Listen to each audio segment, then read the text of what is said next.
Bonjour, nous sommes le vendredi 17 janvier 2025 et le sujet est l'anniversaire de la loi relative à l'interruption volontaire de grossesse qui fête ses 50 ans aujourd'hui. Le 17 janvier 1975, donc un demi-siècle déjà. La loi autorisant l'interruption volontaire de grossesse IVG, dite loi Veil, du nom de la ministre de la Santé du gouvernement de Jacques Chirac, Simone Veil, était promulguée. En 2024, l'IVG en tant que liberté fondamentale était inscrite au sein de la Constitution française. Donc ça c'était aussi une première mondiale dont Mathilde Panot était très fière. Nous sommes le premier pays au monde à inscrire l'IVG dans la Constitution. Super. Après une longue procédure législative et de vifs débats, la loi sur l'interruption volontaire de grossesse, portée par Simone Veil, est promulguée le 17 janvier 1975. Elle dépénalise l'avortement en France et prévoit que la femme enceinte que son état place dans une situation de détresse peut demander à un médecin l'interruption de sa grossesse.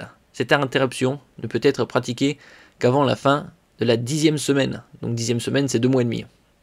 Après, ils l'ont passé à 12 par la suite. C'était en 2001, donc un peu plus de 20 ans, au début de ce nouveau millénaire. La loi du 4 juillet 2001 allonge le délai légal de 10 à 12 semaines de grossesse, donc 3 mois. Et en 2022, la loi du 2 mars 2022, visant à renforcer le droit à l'avortement, instaure un nouvel allongement du délai légal de 12 à 14 semaines, donc 3 mois et demi. Est-ce qu'on passera jusqu'à 4 mois, 5 mois, 6 mois, un jour avant l'accouchement? Qui sait, hein.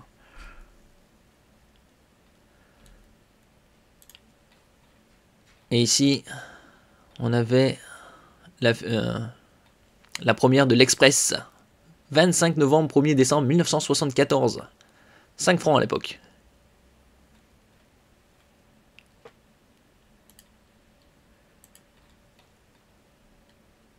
Faire partager une conviction de femme. Je m'excuse de le faire devant cette assemblée presque exclusivement composée d'hommes. Aucune femme ne recourt de gaieté de cœur à l'avortement.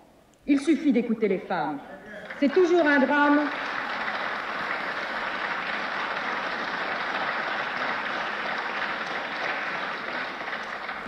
C'est toujours un drame, cela restera toujours un drame.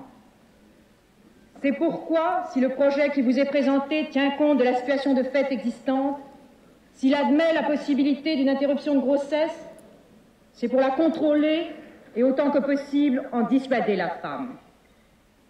Nous pensons ainsi répondre aux désirs, conscients ou inconscients, de toutes les femmes qui se trouvent dans cette situation d'angoisse. Et ça, c'était le 29 novembre 1974. Merci pour votre écoute et à la prochaine.